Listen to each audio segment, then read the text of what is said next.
Ruby ताई ने जैसे ही बताया कि हिना छत पर रेलिंग पकड़े खड़ी है तो घर में हलचल सी मच गई। अरे वह छत पर कैसे चली गई? उसे तीसरे माले पर किसने जाने दिया? शारदा घबरा उठी थी। उसे बच्चा होने वाला है। ऐसी हालत में उसे छत पर नहीं जाना चाहिए। आदित्य चाय का कप छोड़कर तुरंत सीढ़ियों की तरफ दौड़ा और हिना को सहारा देकर नीचे ले आया।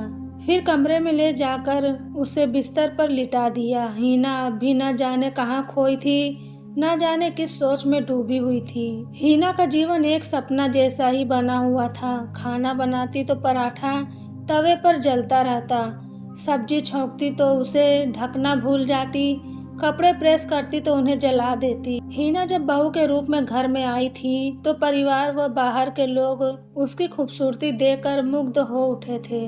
उसके गोरे चेहरे पर जो लावण्य था किसी की नजरों को हटने ही नहीं देता था। कोई उसकी नासिकता को देखता तो कोई उसकी बड़ी बड़ी आंखों को, किसी को उसकी दांतों की पंक्ति आकर्षित करती तो किसी को उसका लंबा कद और सुडौल काया। सांवला साधारण सकल सूरत का आदित्य हिना के सामने बौना नजर आता। शारदा गर्व से कहती, वर्षों खोजने पर यह हूर की परी मिल पाई है। दहेज न मिला तो न सही, पर बहू तो ऐसी मिली जिसके आगे इंद्र की अप्सरा भी पानी भरने लगे। धीरे धीरे घर के लोगों के सामने हिना के जीवन का दूसरा पहलू भी उजागर होने लगा था। उसका न किसी से बोलना, न हंसना, न कहीं जाने का उत्साह दिखाना और न ही किसी प्रकार की कोई इच्छा या अनिच्छा। बहू, तुमने आज स्नान क्यों नहीं किया? उल्टे कपड़े पहन लिए, बिस्तर की चादर की सलवटें भी ठीक नहीं की, जूठे गिलास मेज पर पड़े हैं। शारदा को टोकना पड़ा। फिर हिना की उल्टी सीधी विचित्र हरकतें देखकर घर के सभी लोग टोकने लगे, पर हिना न जाने कहाँ खोई रहती, न सुनती न समझती, न किसी के टोकने का बुरा मानती।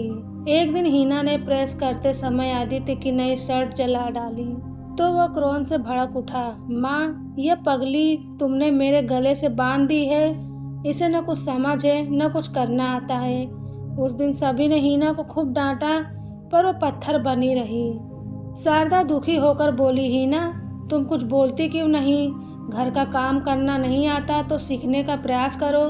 रूबी से पूछो, मुझसे पूछो, पर जब तुम बोलोगी नहीं तो हम तुम्हें कैसे समझा पाएंगे। एक दिन हिना ने अपनी साड़ी के आंचल में आग लगा ली तो घर के लोग उसके रसोई में जाने से भी डरने लगे। हिना आग कैसे लगी थी? माँ जी, मैं आंचल से पकड़कर कढ़ाई उतार रही थी। कढ़ाई उतारने के लिए संडासी थी, तौलिया था, उनका इस्तेमाल क्यों नहीं किया था? शारदा क्रोध से भर उठी थी। जानती हो तुम कितनी बड़ी गलती कर रही थी? इसका दुष्परिणाम सोचा है क्या? तुम्हारी साड़ी आग पकड़ लेती तब तुम जल जाती और तुम्हारी इस गलती की सजा हम सबको भोगनी पड़ती। आदित्य हिना को मनोचिकित्सक को दिखाने ले गया तो पता लगा कि हिना डिप्रेशन की शिकार थी। उसे यह बीमारी कई साल पुरानी थी। डिप्रेशन, ये क्या बला है? शारदा के गले से यह बात नहीं उतर पा रही थी कि अगर हिना मानसिक रोगी है तो उसने एमए तक की पढ़ाई कैसे कर ली, ब्यूटिशियन का कोर्स कैसे कर लिया। हो सकता है हिना पढ़ाई पूरी करने के बाद डिप्रेशन की शिकार बनी हो। आदित्य ने फोन करके अपने सास ससुर से जानकारी हासिल करनी चाहिए तो उन्होंने अनभिज्ञता जाहिर कर दी। शारदा परेशान हो उठी। लड़की वाले साफ साफ तो कुछ बताते नहीं कि उनकी बेटी को कौन सी बीमारी है, और कुछ हो जाए तो सारा दोष लड़के वाले के सिर मढ़कर अपने आप को साफ बचा लेते हैं। माँ, इस पागल के साथ जीवन गुजारने से तो अच्छा है कि मैं इसे तलाक दे दूं। आदित्य ने अपने मन की बात जाहिर कर दी। घर के दूसरे लोगों ने आदित्य का समर्थन किया। घर में हिना को हमेशा के लिए मायके भेजने की बातें अभी चल ही रही थी कि एक दिन उसे जोरों से उल्टियां शुरू हो गई। डॉक्टर के यहाँ ले जाने पर पता चला कि वह मां बनने वाली है। यह पागल हमेशा को गले से बंध जाए, इससे अच्छा तो है कि इसका अबॉर्शन करा दिया जाए। आदित्य क्रोध से उबल रहा था। शारदा का विरोध घर के लोगों की तेज आवाज में दबकर रह गया। आदित्य हिना को डॉक्टर के यहाँ ले गया, पर अबॉर्शन नहीं हो पाया क्योंकि समय अधिक गुजर चुका था। घर में सिर्फ शारदा ही खुश थी। सबसे कह रही थी बच्चा हो जाने के बाद हिना का डिप्रेशन अपने आप दूर हो जाएगा। मैं अपनी बहू को बेटी के समान प्यार दूंगी। हिना ने मेरी बेटी की कमी दूर कर दी। बहू के रूप में मुझे बेटी मिली है। अब शारदा सभी प्रकार से हिना का ध्यान रख रही थी। हिना की सभी प्रकार की चिकित्सा भी चल रही थी, लेकिन हिना वैसी ही वैसी थी। नींद की गोलियां के प्रभाव से वो घंटों तक सोई रहती, परंतु उसके क्रियाकलाप पहले जैसी ही थी। अगर बच्चे पर भी माँ का असर पड़ गया तो क्या होगा? आदित्य का मन संयम से भरा उठा। तू क्यों उल्टी सीधी बातें बोल रहा है? शारदा बेटे को समझाती। क्या तुझे अपने खून पर विश्वास नहीं है? क्या तेरा बेटा पागल हो सकता है? माँ, मैं कैसे भूल जाऊं कि हिना मानसिक रोगी है। बेटा जरूर, इसके दिल को कोई सदमा लगा होगा। वक्त का मरहम इसके जख्म भर देगा। देख लेना, यह बिल्कुल ठीक हो जाएगी। तो करो ना ठीक। आदित्य व्यंग कसता। आखिर कब तक ठीक होगी? यह कुछ मियाद भी तो होगी। तू देखता रह, एक दिन सब कुछ ठीक हो जाएगा। पहले घर में बच्चे के रूप में खुशियां तो आने दे। शारदा का विश्वास कम नहीं होता था। पूरे घर में एक शारदा ही ऐसी थी जो हिना के पक्ष में थी। बाकी लोग तो हिना के नाम से ही बिदकने लगे थे। शारदा अपने हाथों से फल काट कर हिना को खिलाती, जूस पिलाती, दवाई पिलाती, उसके पास बैठकर स्नेह दिखाती। प्यार से तो पत्थर भी पिघल जाता है। फिर हिना ठहरी छुई मुई सी लड़की। माँ जी, आप मेरे लिए इतना सब क्यों कर रही हैं? एक दिन पत्थर के ढेर से पानी का स्रोत फूट पड़ा। हिना को सामान्य ढंग से बातें करते देख शारदा खुश हो उठी। बहू, तुम मुझसे खुलकर बातें करो, मैं यही तो चाहती हूँ। हिना उठकर बैठ गई। मैं अपनी जिम्मेदारियाँ ठीक से नहीं निभा पा रही हूँ। तुम माँ बनने वाली हो। ऐसी हालत में कोई भी औरत काम नहीं कर सकती। सभी को आराम चाहिए। फिर मैं हूँ ना, मैं तुम्हारे बच्चे को नहलाऊंगी, मालिश करूंगी, उसके लिए छोटे छोटे कपड़े सिलूंगी। हिना अपने पेट में पलते नवजात शिशु की हलचल को महसूस करके सपनों में खो जाती और कभी शारदा से बच्चे के बारे में तरह तरह के प्रश्न पूछती रहती। हिना ठीक हो रही है, देखो मैं कहती थी ना। शारदा उत्साह से भरी हुई सबसे कहती रहती। आदित्य भी अब कुछ राहत महसूस कर रहा था और हिना के पास बैठकर प्यार जताता रहता। एक शाम आदित्य हिना के लिए जामुन खरीद कर लाया तो शारदा का ध्यान जामुन वाले कागज के लिफाफे की तरफ आकर्षित हुआ। देखो, इस कागज पर बनी तस्वीर हिना से कितनी मिलती जुलती है। आदित्य के अलावा घर के अन्य लोग भी उस तस्वीर की तरफ आकर्षित हुए।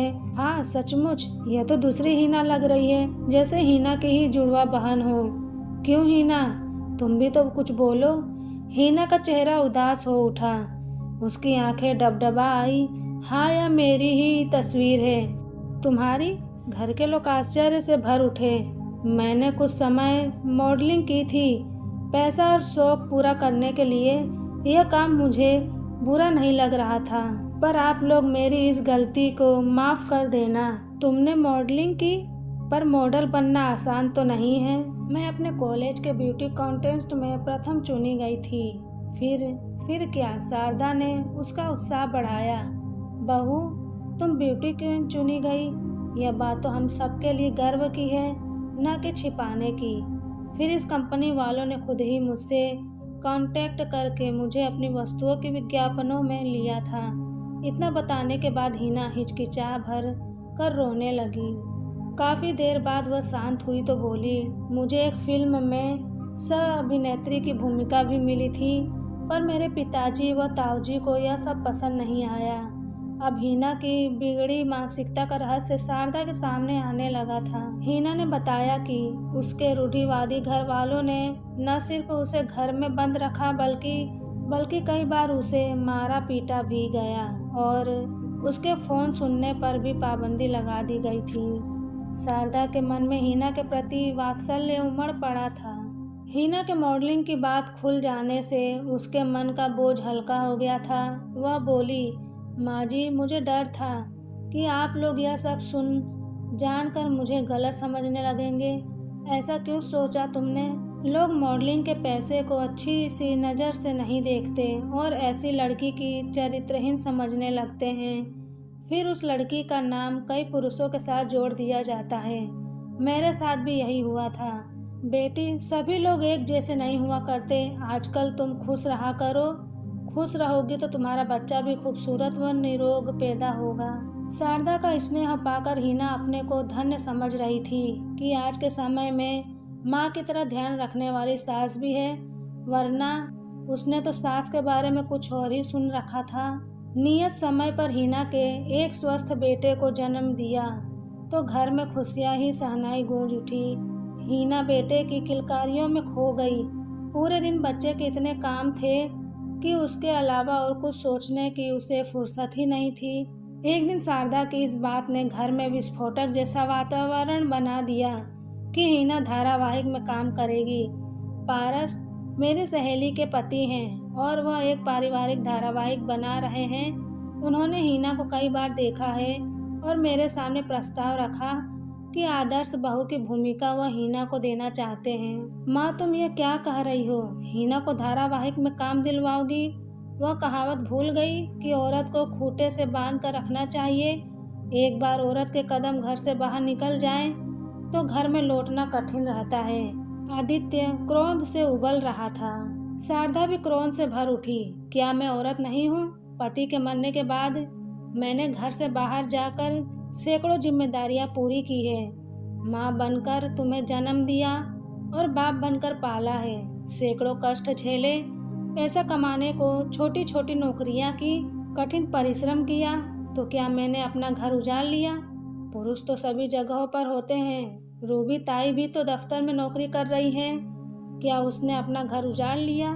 फिर हिना के बारे में ही ऐसा क्यों सोचा जा रहा है? अगर तुम हिना को खूंटे से ही बांधना चाहते हो तो पहले मुझे बांधो, रूबी को बांधो। हिना का यही दोष है ना कि सामान्य से कुछ अधिक ही खूबसूरत है, पर यह उसका दोष नहीं है। अरे कोई खूबसूरत चीज है तो लोगों की नजरें उस पर तो उठेगी ही। शारदा के तर्कों के आगे सभी की जुबान पर ताले लग गए थे। हिना शारदा की गोद में मुंह छिपाकर रो रही थी, फिर अपने आंसुओं को पोंछकर बोली, माँ, तुम सचमुच मेरे लिए मेरा आदर्श ही नहीं बल्कि माँ भी हो। एक दिन जब हिना का धारावाहिक टेलीविजन पर प्रसारित हुआ तो उसके अभिनय की सभी ने तारीफ की और बधाइयाँ मिलने लगी। हिना उत्तर देती, बधाई की पात्र तो मेरी सास है। उन्होंने ही मुझे डिप्रेशन से मुक्ति दिलाई और एक नया सम्मान से भरा जीवन दिया। शारदा सिर्फ मुस्कुरा कर रह जाती। बहू हो या बेटी, दोनों ही एक हैं। दोनों के प्रति एक ही प्रकार से फर्ज निभाना चाहिए।